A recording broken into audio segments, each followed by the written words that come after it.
Assalamualaikum warahmatullahi wabarakatuh. Bertemu saya kembali Wafi Chandra Kurniawan dengan NIM 2406311000015 yang dimana di sini kita melanjutkan tugas administrasi jaringan komputer yang bertemakan web server dan proxy. Untuk saya ambil judul analisis dan optimasi infrastruktur web server dan proxy. Tanpa berlama-lama kita langsung saja.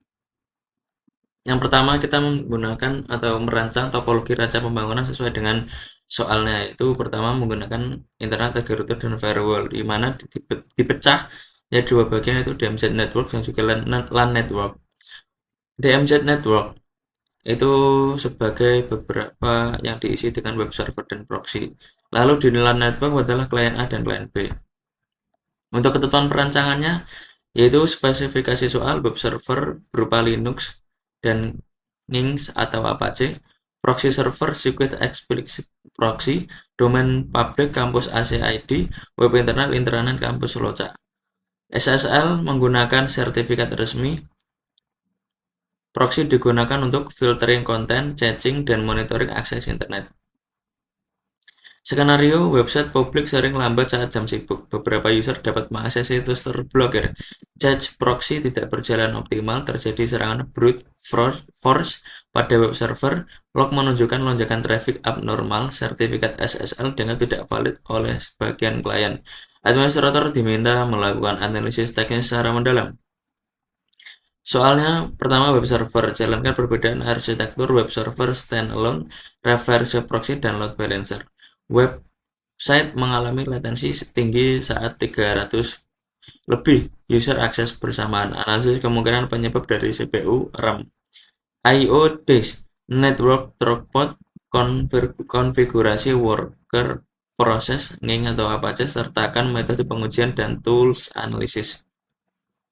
Untuk lanjutannya, jelaskan mekanisme kerja TTPS, SSL, atau TLS, handshake, public key, dan private key, certificate authority, dan mengapa sertifikat bisa dianggap tidak valid oleh klien.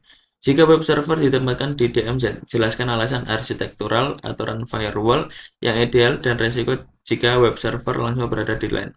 Buat desain pengamatan web server terhadap SQL injection, SXS, directory traversal, dan DDoS.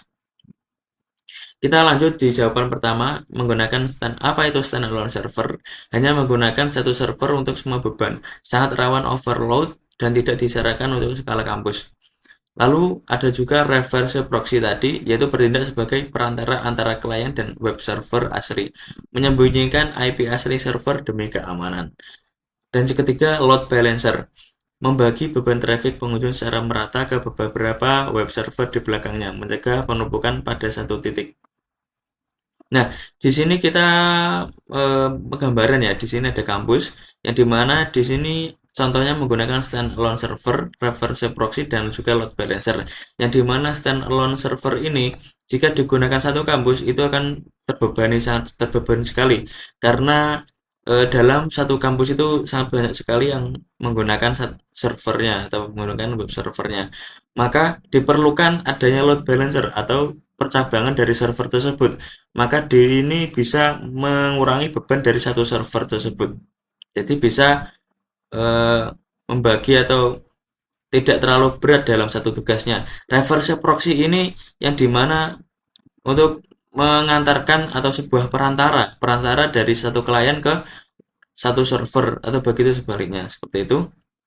Nah, solusi latensi dari 300 lebih user. Yang pertama, saat 300 lebih user mengakses bersamaan, latensi tinggi bisa disebabkan oleh CPU yang overload memproses script. Jika RAM penuh, sistem akan menggunakan memory swap I/O disk yang proses bacanya sangat lambat. Dari sisi software, konfigurasi worker proses pada Nginx atau Apache yang diset terlalu kecil akan membatasi koneksi serentak. Metode uji menggunakan tools Apache, meter untuk simulasi beban, dan hot-op untuk memantau RAM dan CPU. Nah, di sini mekanisme HTTPS dan isu SSL invalid. Mekanisme HTTPS menggunakan SSL atau TLS handshake di mana klien dan server bertukar public key dan private key untuk mengenkripsi data.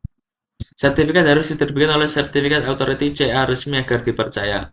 Lalu ada juga penyebab SSL invalid. Sertifikat dianggap tidak valid oleh klien jika admin kampus menggunakan sertifikat self-signet dibuat sendiri atau masa aktif CS sudah kadaluarsa. Mengapa web server wajib di DMZ? Nah, ini sangat penting. Sesuai topologi, web server 172.16.10.10 wajib diletakkan di DMZ network terpisah dari network. Kenapa? Alasannya arsitektural dan aturan firewall memisahkan layanan publik dari jaringan internal. Firewall hanya membuka port 80 per 40 443 HTTP or HTTPS ke arah DMZ. Nah, resiko fatalnya jika web server diletakkan di LAN, peretas yang berhasil membobol web akan langsung memiliki akses data ke data sensitif dosen dan mahasiswa. Ini sangat berbahaya sekali, teman-teman. Makanya dipisahkan antara server dan juga PC tadi, seperti itu.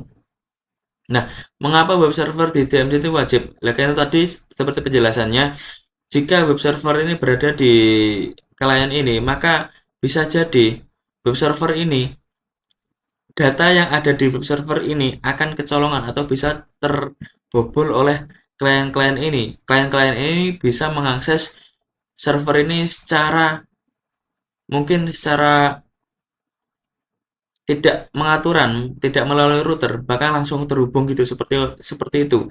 Maka dari itu, jika menggunakan keamanan maka harus dipisahkan menjadi DMZ di sini. Seperti itu. Nah, untuk desain keamanan web dan mitigasi teknis, anti-SQL injection dan XSS menggunakan web application firewall web untuk memfilter input berbahaya sebelum masuk ke database.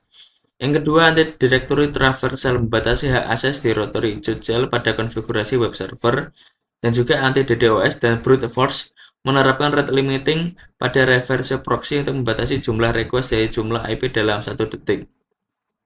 Nah, soal proxy, jelaskan perbedaan forward proxy, reverse proxy, transparent proxy, dan implementasi paling tepat untuk lingkungan kampus. Lalu, beberapa user masih bisa membuka situs yang sudah diblokir di proxy. Analisis kemungkinan penyebab teknis, DNS over HTTPS, VPN, IP Direct Access, HTTPS, tunneling, dan juga jelaskan metode pencegahannya. Cache proxy tidak efektif, hit ratio rendah, jelaskan faktor penyebab parameter konfigurasi cache, dan strategi optimasi. Untuk lanjutan soalnya, proxy mengalami overload saat jam sibuk. Rancang solusi load balancing proxy, hierarchical proxy, dan resource tuning. Bagaimana cara melakukan monitoring dan audit log proxy untuk memenuhi standar keamanan informasi, misalnya ISO 27001. Untuk soal desain bandingkan pendekatan keamanan, berikut web application firewall, reverse proxy dengan rate limiting. EDS atau IPS, konteks perlindungan web server kampus. Jika proxy server mati, seluruh akses internet kampus terhenti. Rancang desain high availability yang mencakup failover, redundancy, load balancing, dan monitoring otomatis. Dan di sini ada pemilihan arsitektur proxy server yang dimana forward proxy tadi itu tugasnya itu wakil klien untuk mengambil data ke internet saja. Reverse proxy wakil server untuk menerima request dari internet. Nah, di sini yang paling tepat yaitu dengan transparent proxy, yang dimana memaksa semua lalu lintas klien melewati proxy secara otomatis di level router. Mahasiswa tidak perlu melakukan setting manual di browser masing-masing. Nah, di sini ada contohnya untuk kerjanya. Yang pertama ada forward proxy.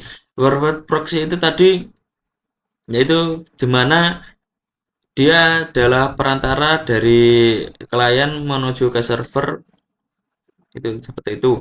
Lalu sebaliknya yaitu reverse proxy, atau di sini forward proxy itu tadi hanya menerima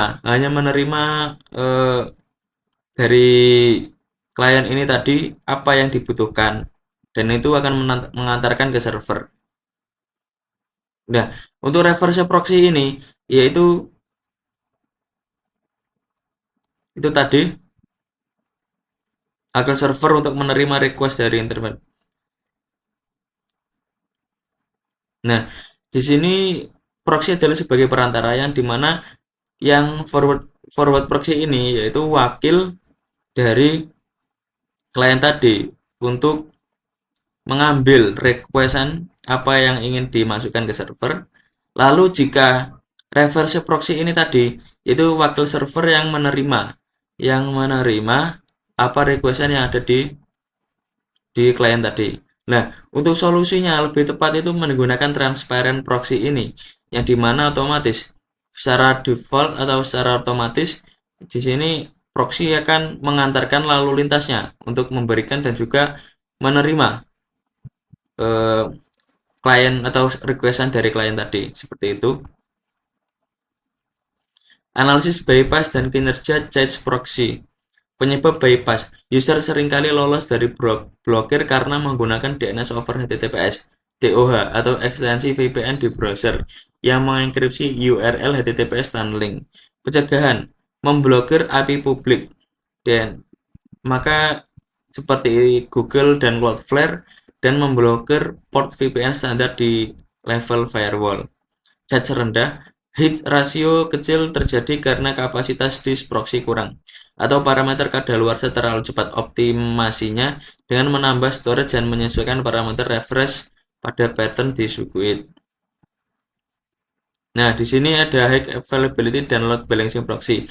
Jika proxy mati dan internet kampus terhenti, kita butuh desain high availability.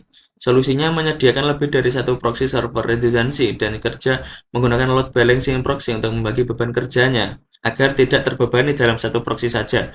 Mekanisme failover, jika server satu mati, sistem monitor otomatis akan langsung memindahkan jaringan ke server kedua standby tanpa disadari oleh user. Untuk perbandingan sistem keamanan lanjutan, WAF (Web Application Firewall) fokus pada keamanan aplikasi layar 7, sangat ahli mendeteksi pola peretasan seperti SQLI atau script jahat. Lalu ada juga reverse proxy dan rate limiting, sangat kuat menahan gemburan jumlah data massal seperti DDoS dan memblokir IP yang spam. IDS atau IPS fokus memantau anomali paket data di seluruh jaringan secara umum. Kombinasi ketiganya menghasilkan pertahanan berlapis untuk kampus. Jadi untuk gabungan ini semuanya itu bisa sangat handal sekali untuk pertahanan keamanan jaringan dari kampus itu sendiri. Audit log dan pembuktiannya. Untuk memenuhi standar keamanan informasi seperti ISO 27001, sistem wajib memiliki rekam jejak yang utuh. Monitoring dilakukan dengan memantau akses log pada NGINX dan akses log pada suite proxy untuk melihat aktivitas user secara nyata. Berikut adalah implementasi akses klien Windows menuju server kampus Linux Ubuntu beserta log auditnya secara real time. Nah, di sini ada contohnya server itu mengakses Windows welcome to Nginx. Nah, itu di log Ubuntu-nya akan terbaca bahwa ada dari Windows ini mengakses tersebut, mengakses Nginx itu. Seperti itu pembuktian nyatanya. Nah, ini di sini dengan implementasi arsitektur terdistribusi, rate limiting DMZ dan transparent proxy yang diperkuat latensi web menurut drastis dan celah keamanan bypass berhasil ditutup. Sekian analisis dan optimasi infrastruktur jaringan kampus ini. Terima kasih. Kita lanjut saja di eh, prakteknya. Nah, langsung saja di sini kita langsung merancang di mana menggunakan router dulu. Saya menggunakan 2911 yang dimana kita membaginya menjadi dua ya, menjadi dua bagian yaitu network dan juga DMZ. Saya menggunakan 2960 yang dimana di DMZ ini saya sesuai dengan itu tadi server ya. Di sini ada PC. Jika sudah, kita sambungkan kabel-kabelnya, server ke switch dan juga switch ke router, lalu PC ke switch ya. Ini juga dan juga ini. Nah, jika sudah teman-teman, kita langsung konfigurasi ini ya. Dari CLI-nya kita no kan, and config. Jika sudah seperti ini, kita langsung interface-nya. Ya, karena itu tadi gambarnya Giga 0 dan juga Giga 01, berarti pertama kita ke Giga 00 dulu. Interface Giga bit gigabit Ethernet.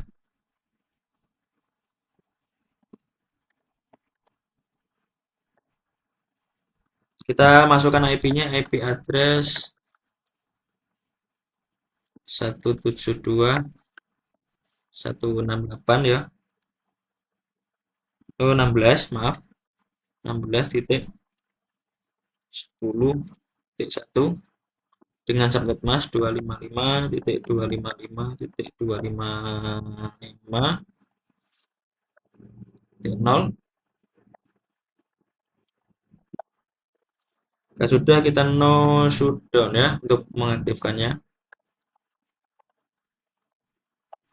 Kita exit. Kita lanjut di interface 1/0. Oh, 0/1. IP address-nya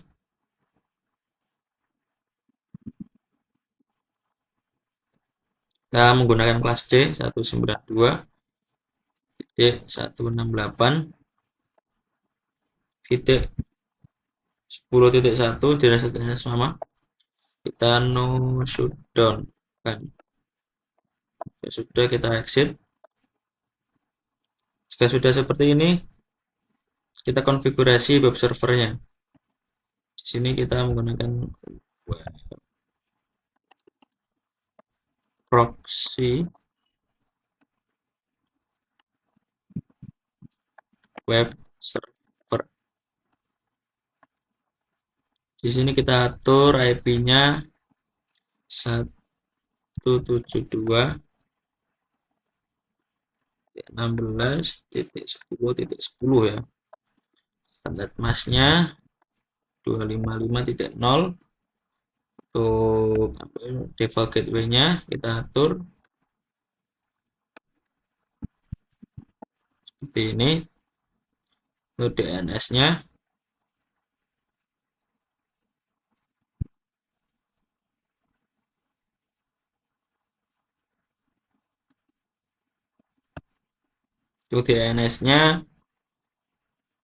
IP-nya sendiri ya, 192.168.16.10.10 seperti ini. Oke, sudah, kita ke service, kita ke HTTP, kita on kan ya, jika belum di on kan, di on kan. Nah, kita import file apa yang web ingin kita buat. Di sini saya menggunakan logo kampus saya. Kita yes. Kita lagi gedung. Nah, saya sudah mengatur HTML apa saja yang diisi di sini. Saya tidak lama-lama. Ini kita copy saja apa yang sudah saya buat. C.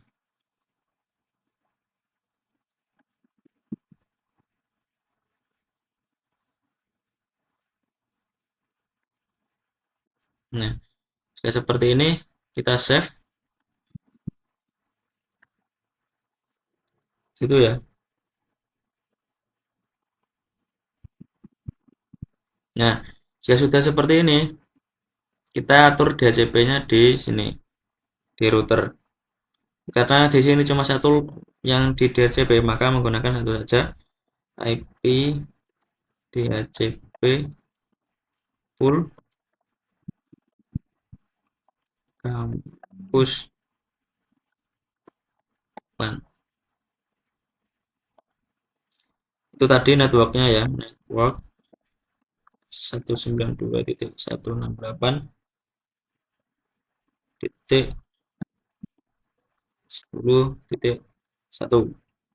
network 0. 255.255.255.0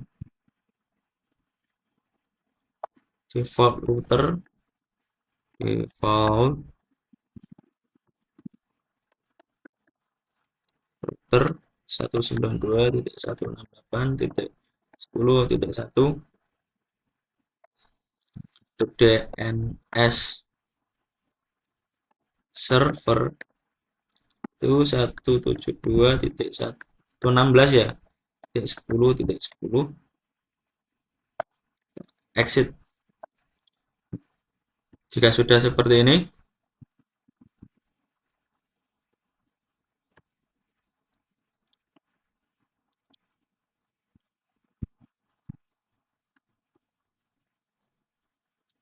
jika sudah,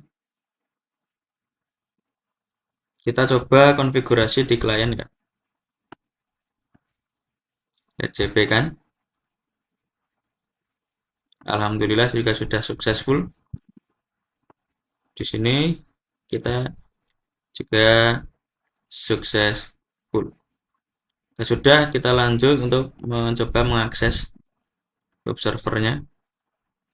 Kita coba oh ya, tadi maaf ya, belum saya on kan DNS-nya. DNS kita on kan, name-nya kampus.ac.id. Iya, seperti itu. Untuk ininya 172.16.10 10.10 ini sudah intranet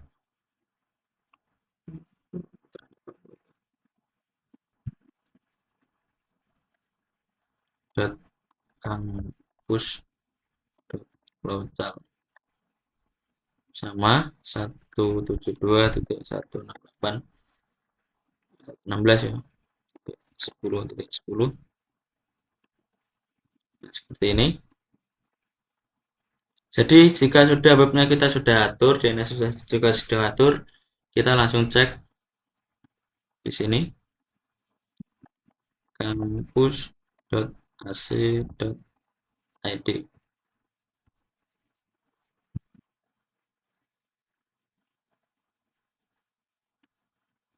Nah, alhamdulillah sudah jadi ya, seperti ini.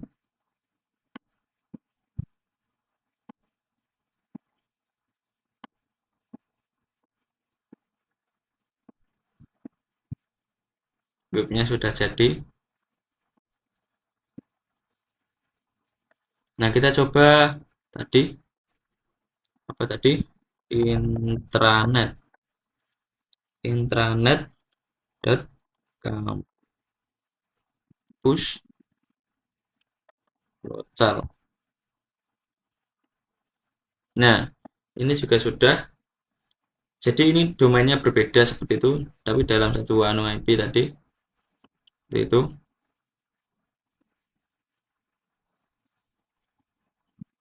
Setelah itu kita atur proxy ya, kita ke desktop 192 titik berapa tadi, 172 titik 16 titik 10 titik. Kita atur ini subnet masnya sama 255. Untuk default gateway-nya 172.16.10.1. Untuk DNS-nya tadi ya 172.16.10.10 seperti ini. Sudah kita atur HTTP-nya ya, index.html. Ini kita edit. Nah, ini juga sudah, kita langsung cek simpel PDU saja.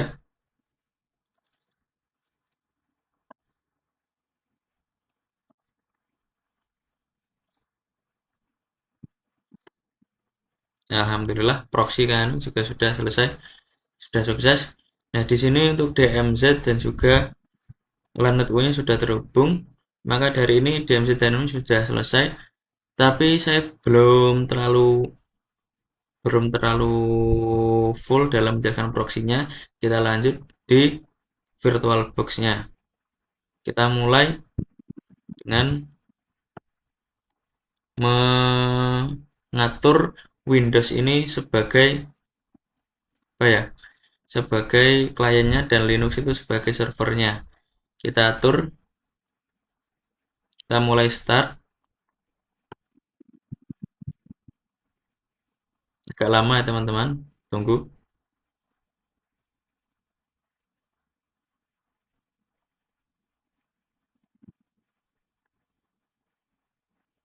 Nah, ini juga sudah termuat.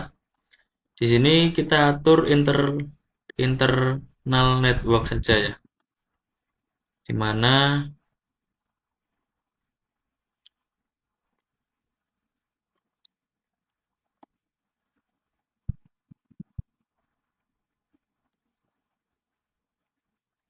kita menuju control panel hari ini.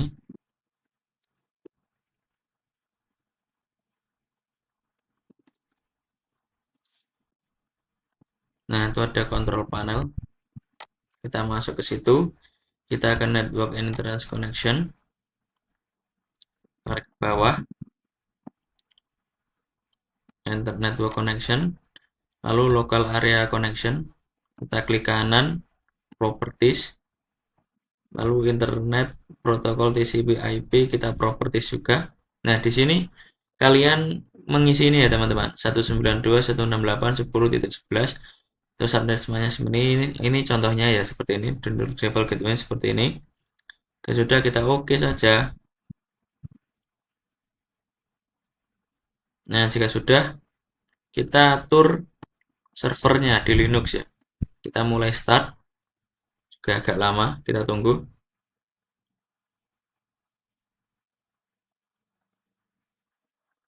Nah, ini juga sudah selesai. Kita atur IP-nya juga di sini ya untuk internet. Apa itu namanya network?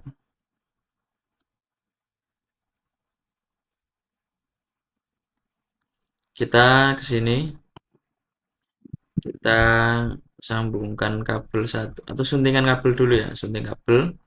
Tadi kalian kalau mau menambahkan menggunakan ini kabel satu ini sunting. Nah, di sini kalian atur sendiri ya. Tadi kan DCP. Ya, ini di sini atur sendiri. Jangan subnet mas 192.168.110 seperti ini. Sudah simpan ya. Tuh. Nah, jika sudah seperti ini ke apa itu namanya terminal. Kontrol ALTT di sini.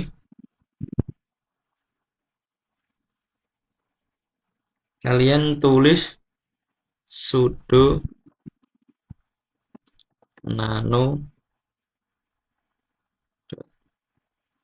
etc nings situs available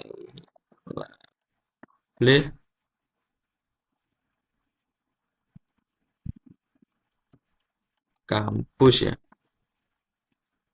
Ya, kita akan masukkan password. Udah.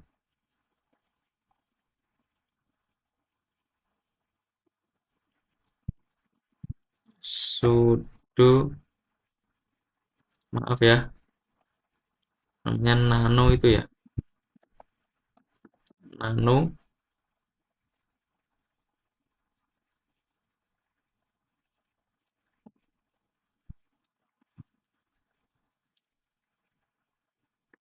etc nings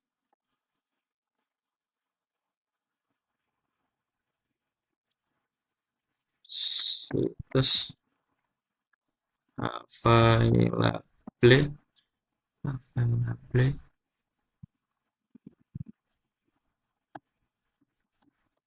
push. Nah, seperti ini Nah, kalian harus mengisi repositori ini ya teman-teman. Di sini saya sudah mengisinya untuk web publik kampus ACID dan juga intranet lokal ID di sini. Nah, seperti ini ada list server number internet lokal kampus, root var HTML hanya boleh diakses oleh IP LAN klien Windows saja. Allow yang boleh mengakses 192.168.10 prefix 24 ini. Nah, seperti itu. Jika sudah, kita kembali ya, Ctrl X, kita kembali ke Windows tadi. Coba kita mengakses itu tadi. Kita ke Start, kita ke Internet, kita coba ya.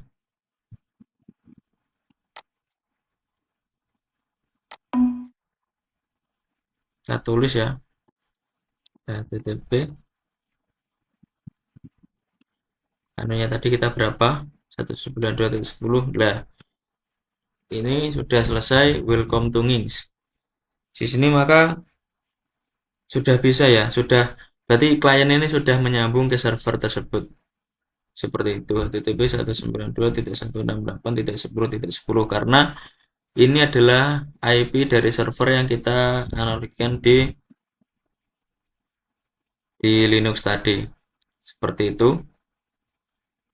Jika sudah, kita cek di servernya apakah ada yang mengakses web servernya ini. Kita coba di sini,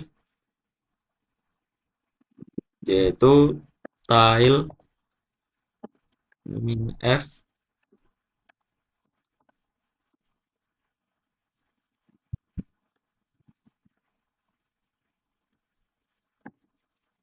tile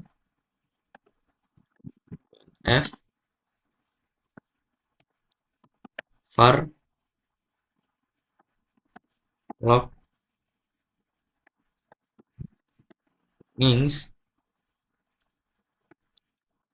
access.log. Kita coba. Nah, di sini ada yang sudah mengakses ya. Yang mengakses adalah dari Windows tadi, yang sudah kita akses menggunakan Windows tadi.